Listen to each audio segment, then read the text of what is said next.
طعام أو دعي له فجعلت أتتبعه فأضعه بين يديه لما أعلم أنه يحبه. Anas bin Malik radiallahu ta'ala says that the Prophet sallallahu alayhi wa sallam, he used to like gourd or squash. So some food was presented before him, and I was looking for the pieces of gourd inside the plate and putting them in front of the Prophet sallallahu alayhi wa sallam, because I knew that this is something that he likes. So everybody knows what gourd is, gourd, squash, in Urdu or Loki. This is, I don't know any other languages, these are all that I know. So that's what gourd is, right? Gourd, squash. This was a favorite food of the Prophet sallallahu alaihi wasallam. And of course, gourd you can't eat, just plainly it has to be cooked. So Anas bin Malik radiallahu ta'ala, who says that this food was presented before the Prophet sallallahu alaihi wasallam, and we were eating with him. And generally the rule is that you eat from what is in front of you. The hadith will come where the Prophet sallallahu alaihi wasallam says, "Samillah wa kul bi yaminik wa kul mimma yalik," that take the name of Allah, eat with your right hand, and eat from what is in front of you. So most of us now, because we eat in different plates. But if you have ever seen those large plates that some of them are very large. You could fit like 6, 7, 8, 9, 10 people, right? So if any of the brothers have ever been to any of the marakis of Tabligh, so Nizamuddin or Raimin or the markaz in Bangladesh, you will see that they have very, very large plates, right? And around these plates, they can easily fit 4 or 5 or 6 people that are going to eat from the same plate. So this is what I want you to imagine over here. That's how the Prophet ﷺ and his companions used to eat.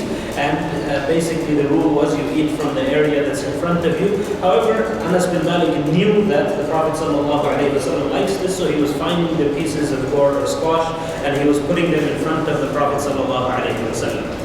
عن حكيم بن جابر عن أبيه قال دخلت على النبي صلى الله عليه وسلم فرأيت عنده دباء يقطع فقلت ما هذا؟ قال نكثر به طعامنا. Hakim bin Jabir says that I came to the Prophet صلى الله عليه وسلم, and I saw that he was cutting gourd into small pieces, and I asked him what this is, and the Prophet sallallahu alaihi wasallam, perhaps in jest, he said that we make our small food, we make our little food, we make it more like this by cutting it into these pieces, right? Because this was something that the Prophet sallallahu alaihi wasallam liked. And Aisha radiallahu ta'ala anha قالت كان النبي صلى الله عليه وسلم يحب الحلواء والعسل. Aisha radiallahu ta'ala anha says that the Prophet sallallahu alaihi wasallam, he liked sweet things and he liked honey.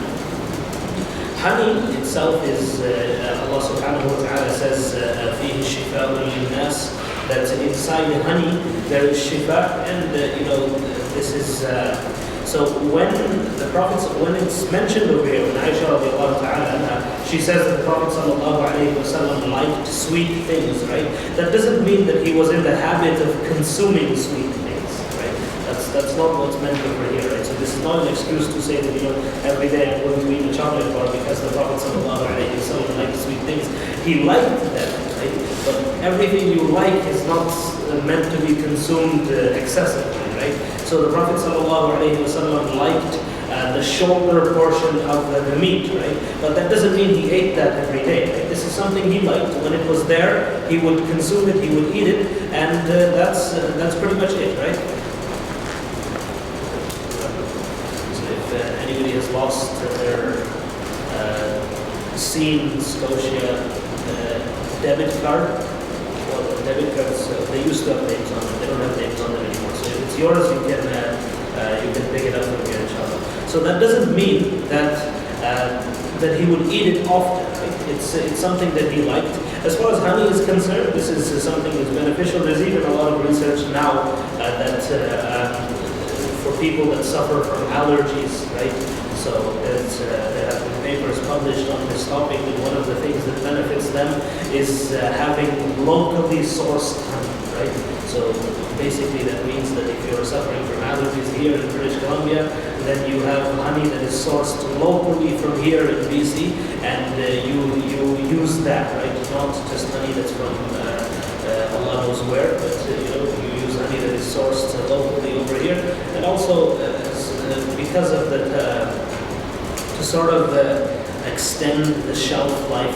Well, the honey doesn't exactly expire, but to keep it in its liquid form, most commercially available honey, right, that you buy in the supermarket is pasteurized. So it's warmed to a degree that basically kills off anything that's going to benefit you anyways, right? So it's just a sweet syrup that you're drinking. So if you need honey, you should go and get honey that has not been pasteurized, right? So that those beneficial things are still inside that honey, inshallah.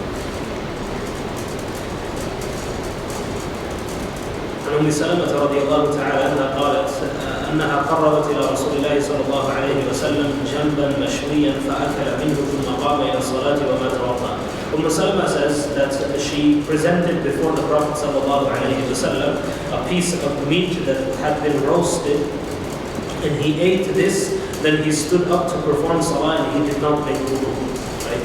So the interesting thing about this hadith over here is she's mentioning that he didn't make wudu. Right? Does anybody know why she specifically mentioned that he ate the meat and then he stood up and then he went and he performed salah without making wudu? After the chemotherapy, he made the wudu. Yes, correct. So there is a hadith that ruling is abrogated, but basically there is a discussion in the books of fiqh about al-wudu mimma massathu an-nar. So a meat that has been cooked, there are scholars that hold the opinion due to that hadith that if you eat that, you have to make wudu. And then perform your salah, right? However, this hadith and others like it, they tell us that this is not necessary. The Prophet ﷺ did not do this. The only exception to this rule is camel meat, right? And there are reasons for why camel meat, and even camel meat, it is mustahab. It is preferable that after you eat camel meat, you renew your wudu, right? And the most commonly cited reason for this is camel meat produces gas, right, inside the stomach, and this is something that it's quite likely that it will lead to the breaking of your wudu. So just to be on the safer side, you make wudu. Otherwise, it's not exactly wajib to make wudu after eating even camel meat, but this is something that is mentioned in the sunnah that the Prophet ﷺ and his companions, they did make this. عن عبد الله بن الحارث رضي الله تعالى عنه قال أكلنا مع رسول الله صلى الله عليه وسلم شواء في المسجد. Abdullah ibn Harith says that we ate with the Prophet sallallahu alaihi wasallam roasted meat inside the masjid. So the very first thing that this tells you is it's permissible to eat inside the masjid. Right? So anybody that tells you otherwise, that's not true. The Prophet sallallahu alaihi wasallam himself, he ate inside the masjid, right? So as long as the masjid is kept clean and the masjid is kept free from any dirt or soiling the masjid, it is absolutely permissible to eat inside the masjid. Otherwise, if it wasn't, the Prophet ﷺ would not have done it, right? So there is no greater proof, according to us, than the Prophet ﷺ himself doing something. Now that being said, that just because something is permissible doesn't mean you have to do it, right? So if you go to a masjid and the people tell you that over here you're not allowed to eat inside the masjid, then follow the rule, right? Don't say no, it's the hadith and I'm going to do it, and there's nobody that's going to stop me. It's not wajib to eat in the masjid. I said it's permissible to eat in the masjid, right? So if you have somewhere else to eat and people are telling you not to eat in the masjid, that's not something to roll your sleeves up over, right? So but it is definitely permissible to eat in the masjid. There is no doubt about that. عن أبي عبيد قال طبخت فطبخت للنبي صلى الله عليه وسلم قدرا وقد كان يعجبه الذراع فناولته الذراع ثم قال ناولني الذراع فناولته ثم قال ناولني الذراع فقلت يا رسول الله وكم للشاة من ذراع فقال والذي نفسي بيده لو سكت لناولتني الذراع ما دعوت. Abu Ubaid says that I made some food for the Prophet ﷺ in a pot, and this was meat. So, and I knew the Prophet ﷺ, he liked the arm or the shoulder portion of the meat, and so this is talking about the hind legs, right? So, sorry, not the hind legs, the front legs, right? So, how many legs? So, technically, I guess they would be the hands, right? So the ones at the back are the feet, although they walk on all fours, and the ones at the front are what the Prophet ﷺ, that is the portion that he liked. So Abu Ubaid says that the Prophet ﷺ asked me to give him that piece, and he consumed it, and then he asked me to give him that piece again. So I gave him the second one, and then he asked the third time. And I said, Ya Rasulullah, O Prophet of Allah, one animal only has two, right? Where am I going to get a third one from? And the Prophet ﷺ said, if you had stayed quiet and if you had just taken it out, you would have kept taking them out until I had kept asking for them, right? So long I was asking, they would have come out from the pot. So this was the barakah of the Prophet ﷺ, right? That one of... in fact, this was one of his mu'jizat, right? That a small amount of food would become sufficient for large groups of people. This was one of the miracles of the Prophet ﷺ. And this is, you must know the story of the Prophet ﷺ during the time of digging of the trench, right? So this miracle manifested itself over there and on many other occasions, right? Abu Hurairah radiallahu ta'ala anhu, his hadith that he was, he presented some milk and he said, call all of the Ashab al-Sufa, right? So sometimes Ashab al-Sufa, the residents of the masjid, they were more than 70 at times, right? So Abu Hurairah is looking at the milk and he's saying, I have to give it to all of these people over here, and yet the Prophet ﷺ said, Saqil qawm akhiruhum shurba. This was worrying him more, right? That now I have to give all of these people, and I don't even get to go first. The Prophet ﷺ said, the server, he eats last, right? So therefore, I have to give all of these people over here. Then I gave it to the Prophet ﷺ, and now it's my turn. But he narrates that, when I got the bowl in my hand after giving it to all of those people, I had enough, and the Prophet ﷺ told me, now you drink. And I drank, and I drank until I couldn't drink anymore, and the Prophet ﷺ said, drink. So I drank even a little bit more. And after that, the Prophet ﷺ said, drink, and I drank even a little bit more, and then I said, I can't drink anymore, and the milk was as is, right? So this was one of the miracles of the Prophet ﷺ. عن النبي صلى الله عليه وسلم قال فضل عائشة على النساء كفضل الثريد على سائر الطعام. Abu Musa al-Ash'ari radiallahu ta'ala narrates from the Prophet sallallahu alayhi wa sallam that he said that the virtue of Aisha over all other women is like the virtue of tharid over all other types of food. Tharid is basically where you take the bread, right, and you rip it into pieces, and whatever curry or whatever stew or whatever it is that you're having it with, you sort of soak it in there, and you eat it like this, right? This is what tharid is, and this was the favorite food of the Prophet ﷺ. And this was the favorite food because this wastes very little and it's easy to consume, right? And especially because at the time of the Prophet ﷺ, right? So, you and me, we might think that what's really the purpose, right? The bread is already soft enough to eat with, and it doesn't take any really extra effort to chew it. But you remember we read last week that the bread that was made in the time of the Prophet ﷺ wasn't like this, right? So it was hard, right? And it wasn't in even texture. So basically, when they would break it and put it in and sort of soak it into their food, this would make it easier for them to consume. So this is a way of consuming food. This was the favorite type of food of the Prophet ﷺ. Many people still do this today. This is famously done in madrasas in the subcontinent because even all of these 1400 years later, the bread still not so great, right? So you break it, and you put it inside, and then you eat it like that, right? And that's how food is consumed, right? And because, for example, if you have 600 students or 1,000 students, right? So chances are whatever bread you're eating in the evening is in culture over there mostly it's eaten in the evening. So the students they usually eat rice in the afternoon because what happens with rice? If you eat a lot of rice, what happens? Sleep. You get sleepy, right? So they eat rice for lunch, and then they actually do go to sleep, right? They go to sleep for a little while, 15, 20 minutes, half an hour, then they wake up, they pray Zohar, they continue with their studies, and because they have to study late into the night, they eat the bread in the evening, right? And because that bread, if you have to make it by hand for 1,000 people, but that bread wasn't made 5 minutes ago, right? They started making it in the morning. So by the time it's getting in front of you, right, it's not exactly the softest thing in the world. So you break it, you soak it, and then you eat it, right? And this was the sunnah of the Prophet sallallahu alayhi wa sallam as well.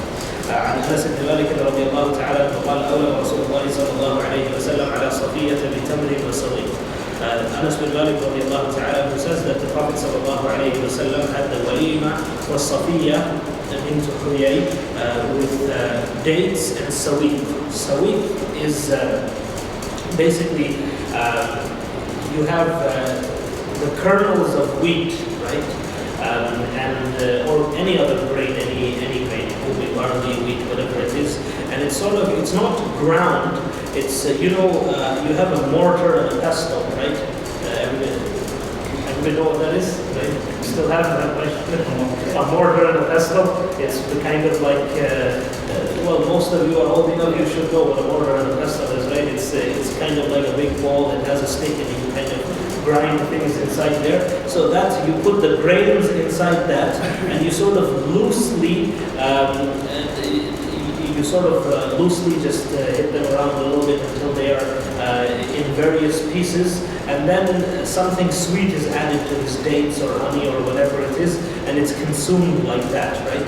And that is what sawiq is, right? It's actually something that tastes, how over here, people eat what is trail mix, right? So that's like the trail mix of the olden times, right? You take a grain, and you sort of that's how they would have a snack. So this was what the walima was. So Safiya bint Huyay, at the time of the Battle of Khaybar, right? Huyay bin Akhtab was one of the leaders of the Yahud, right? And as part of what happened at Khaybar, the Prophet ﷺ, so there were many prisoners of war, and as was the custom in the time of the Prophet ﷺ, the female prisoners of war, they became slaves, right? That is, and again, this isn't something that the Muslims initiated, this was just the practice of the time. So Safiya was the al-Mu'mineen, Safiya radiallahu ta'ala. She was the daughter of one of the leaders of the Yahud, right? Bint Huyay. And she was given, right, to Yahya al-Kalabi, radiallahu ta'ala. And when they came to know that she was the daughter of the leader of the Yahud, the Jews, Yahya gave her to the Prophet sallallahu alaihi wasallam, right? And I know it sounds strange to say that, but basically slaves were treated like property, and this was something that was a common practice at that time. So Yahya gave her to the Prophet sallallahu alaihi wasallam, and in exchange the Prophet sallallahu alaihi wasallam freed her and married her, right? So this is Safiya bint Huyay bin Akhtab, and she accepted Islam. She is one of the Ummahatul Mu'mineen, and this is basically her walima. Walima, walama, the verb in Arabic means to gather, right? Walima is basically to gather for the specific purpose of consuming food after a marriage has been consummated, right? So what this means, right? So there are a few things. So in our time, a lot of people have receptions, right? So at the time of, on the day of the nikah, right? So that may or may not suffice as a walima. What is a walima? First of all, the expense of the walima is borne by the husband and not the wife, right? So that's the first condition of the walima, that it's the husband who does the walima and not the girl's family. And it is done after marriage is consummated, right? So there are other narrations in the Sahih of Imam al-Bukhari and other places that this walima took place on the day after the marriage or the nikah of the Prophet sallallahu alaihi wasallam with Safiya bint Huyay, al-Mu'mineen, and that is what walima is. So walima is sunnah mu'akkada, right? It is a highly emphasized sunnah that if you are getting married and you have the means, then you should feed the people around you. This is the sunnah of the Prophet sallallahu alaihi wasallam. And if somebody calls you to a walima, then many scholars are of the opinion that accepting that invitation is wajib, right? So long as there are no muharramat taking place over there, right? So muharramat means that if somebody calls you and says, I'm having a walima, but it's at a casino and there's going to be a live band playing, then absolutely you can say no, right? That I'm not going to come to that walima. But if it is a permissible walima, it's something that there's nothing haram taking place over there, then accepting that invitation is in fact, many scholars would consider it wajib, and even those who don't consider it wajib, they do highly, because the sunnah itself is highly emphasized. Therefore, if you are called to if you are given an invitation, then accepting that invitation is highly encouraged, to say the least, if not wajib, right? And the walima doesn't have to be something that's very extravagant. Walima means to gather to eat food. That's literally the translation of the walima, right? So if basically you got married yesterday and you come and bring some food to the masjid and tell everybody that I've left some food outside, go and eat it, your walima is done, inshallah, right? So that's what the walima is. It's gathering to eat food, right? This is the sunnah of the Prophet sallallahu alaihi wasallam. And there are other narrations that because this was the time of war, so the Prophet ﷺ, he wasn't exactly, carrying food supplies with him. So he actually asked his companions that everybody should bring over here whatever they have with them, whatever provisions they have. So somebody brought some dates, somebody brought some grain, somebody brought whatever it is that they had with them, and they gathered all of it, and that was the walima, right? And Safiya bint Huyay bin Akhtar radiallahu ta'ala anha, she is one of the Ummahat al-Mu'mineen, and she was from the family of Sayyidina Musa and Harun alayhi salam. And she is so one thing that I often tell people, right, that sometimes people, they come and they've been married for like 10 years and they say, we want to get divorced because we don't love each other anymore, right? Now that's not really a valid reason to get divorced, really. Islamically speaking, that's not a valid reason to get divorced. So every Sayyidina Umar ibn Khattab radiallahu ta'ala, he said, وَلَيْسَ كُلُّ الْبُيُوتِ تُبْنَى عَلَى الْحُبِّ. That every house is not built upon love, right? That's not necessary for the functioning of a marital life, although it is ideal. I'm not saying that you should not love your spouse, but that's many marriages in the time of the Prophet sallallahu alaihi wasallam, and this isn't specific to Muslims. This was the case for many other civilizations as well. Their purpose has sometimes it has multiple purposes, right? So one thing you will notice is after the nikah of the Prophet sallallahu alaihi wasallam with Safiya bint Huyay bin Akhtar, so long as the Prophet sallallahu alaihi wasallam lived, the Yahud never fought the Prophet sallallahu alaihi wasallam. There were occasions where they could have, but they never did, right? Why? Because their daughter is married in the house of the Prophet sallallahu alaihi wasallam, right? And this was the case in many of the kingdoms of Europe as well. That if you're having trouble with the guy beside you and you want a truce, how the easiest way to get your truce? Either get his daughter married to your son or your daughter married to his son, right? And that's it. They will never fight again, right? Because the family values were something that is honored. So after the 7th year of the Hijrah, the Yahud, they never fought the Prophet sallallahu alaihi wasallam, and this is the Mu'arrikheen. The historians, they point to this being one of the reasons that the Prophet sallallahu alaihi wasallam married Safiya bint Huyay, and this is one of the reasons that the Yahud, they did not fight with the Prophet sallallahu alaihi wasallam after this. عن أنس رضي الله تعالى أن رسول الله صلى الله عليه وسلم كان يعجبه الثفل قال عبد الله يعني ما بقي من الطعام. Anas bin Malik رضي الله تعالى عنه, he says that the Prophet صلى الله عليه وسلم, he liked Thufl is the left. It either means the leftovers of the food, or the actual meaning ma yarsubu min kulli shay. Basically, when something is cooked, right? What remains inside the pot. This is what the Prophet sallallahu alaihi wasallam, like many people, they like to eat this. They like to. After you remove the food that is cooked into whatever vessel you are serving it in, whatever is left behind in that pot, Allahu A'lam, I have no experience in this, but some people say it has more of a taste than the food that is actually on your plate, right? So perhaps this may be the reason, but this is something that the Prophet sallallahu alaihi wasallam, he did like, right? باب ما جاء في صفة وضوء رسول الله صلى الله عليه وسلم, the chapter on the wudu of the Prophet صلى الله عليه وسلم. This chapter doesn't actually mention the way he performed the wudu. There are other things mentioned over here. أن رسول الله صلى الله عليه وسلم خرج من الخلاء فقرب إليه الطعام فقال ولا نأتيك بوضوء قال إنما أمرت بالوضوء إذا قمت إلى الصلاة. Ibn Abbas says that the Prophet sallallahu alaihi wasallam, he came back after relieving himself, and I presented food was presented before him, and I asked him that should I bring water for you to perform wudu, and the Prophet ﷺ said this isn't necessary. Wudu is only necessary when you are to perform salah. Basically, this is generally speaking, if you have the ability to, there's nothing wrong with constantly remaining in the state of wudu. But because the Prophet ﷺ, when he would do something with consistency, that thing would become a part of Islam, right?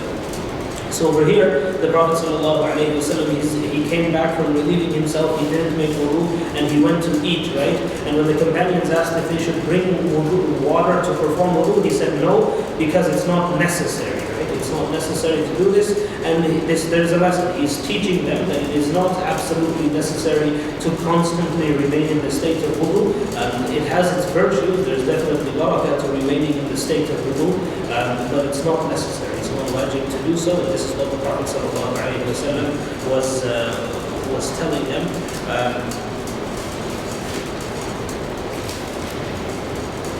باب ما جاء في قول رسول الله صلى الله عليه وسلم قبل الطعام وبعد ما يفرغ منه. عن ابي ايوب الانصاري رضي الله تعالى عنه قال كنا عند النبي صلى الله عليه وسلم يوم فقرب طعاما فلم ارى طعاما كان اعظم بركه منه اول ما اكلنا ولا اقل بركه في اخره فقلنا يا رسول الله كيف هذا؟ قال انا ذكرنا اسم الله حين اكلنا ثم قعد من اكل ولم يسم الله تعالى فاكل معه الشيطان. Abu Ayyub al-Ansari radiallahu ta'ala, who says that we were with the Prophet sallallahu alayhi wa sallam one day, and food was presented before him, and he says, I have never seen food that contains so much barakah when we sat down, but near the end of when we were finished eating, there was no barakah left in that food, right? This is what Abu Ayyub al-Ansari radiallahu ta'ala says. So I asked the Prophet sallallahu alayhi wa sallam about this, and he said that when we all sat down to eat, we said Bismillah. Right? We said Bismillah before eating the food, and while we were eating, somebody came and ate with us, and that person didn't say Bismillah, right? So that's why you notice the difference between the beginning of the food and the end of the food is because somebody had come and this person didn't say Bismillah. So the barakah of saying Bismillah, right? Now, what is barakah? So barakah means that ثبوت الخير الإلهي في شيء, that something contains and there remains within it divine goodness, right? So barakah in food doesn't necessarily always mean that the food is going to be a lot, right? That you have 500 grams of something that's going to become a kilogram. That could happen, I'm not saying it won't, but that's not the meaning of barakah. The meaning of barakah is whatever you consume that is going to be wholesome and good for you, right? The same way, if somebody says that, may Allah give you barakah in your life, that it could be that you live until you're 105 years old, or it could mean you still die whenever you die at 60, but you live a life that is pleasing to Allah subhanahu wa ta'ala. Somebody may offer you that Allah give you barakah in your wealth. That doesn't necessarily mean that whatever you have right now you're going to get double. It means that whatever you have, Allah subhanahu wa ta'ala is going to put goodness inside this, right? That is what barakah is. So barakah in food, right? Barakah in food doesn't mean that you're going to have a lot of food, right? It could, that could be the way it manifests, but it's not necessary. It means whatever you have, this is going to be enough for you, this is going to be sufficient for you. And that's why we make dua for barakah, right? We make dua for barakah. Because if you really look at it, Allah subhanahu wa ta'ala has written everybody's rizq for them, right? Nobody's getting more than than it is destined for them to get, right? But what you do make dua for is that whatever it is destined for you to have and receive, there is barakah in this. Barakah means there is goodness in this, because for some people, no matter how much they get, it's not enough for them, right? That their expenses always they outweigh their income, right? But there are some other people that they have very little, but they are happy, right? They are happy. There's nothing, no worries that they have in their life, right? So that's what barakah is. That's barakah is that Allah subhanahu wa ta'ala puts goodness in what you have. Abu Ayyub al-Ansari is the famous companion of the Prophet sallallahu alaihi wasallam. He is the one, he lived in the neighborhood of Banu Najjar. This is near where the Masjid of Quba is. So now Quba is basically a district within the city of Medina, but in the time of the Prophet ﷺ, this was a town outside of Medina. Right, so this is where Abu Ayyub al-Ansari radiallahu ta'ala he lived. He is the person, he is the companion whose house the Prophet ﷺ stayed in during when he first came to Medina until he moved and the masjid was built, his masjid, right? But still he had a connection with the Masjid of Quba. So it's mentioned that the Prophet ﷺ would visit the Masjid of Quba once a week, right, on Saturdays. So even today, if you ever happen to be in Medina and you go to you go to Masjid Quba on Saturday, there are long lines of buses and people that are visiting that masjid. This is for that specific reason. This was the sunnah of the Prophet sallallahu alaihi wasallam, right? That Abu Ayyub al-Ansari, he didn't pass away in Medina. No, he had a very long life. He lived until the time of Muawiyah radiallahu ta'ala anhu. The time of Muawiyah, meaning when Muawiyah radiallahu ta'ala anhu was Amirul Mu'mineen, right? And he actually passed away. The Prophet sallallahu alaihi wasallam is narrated to have said, لَتَفْتَحَنَّ الْقُسْطُنْطُنِيَّةَ وَلَنِعْمَ الْجَيْشُ تِلْكَ الْجَيْشُ.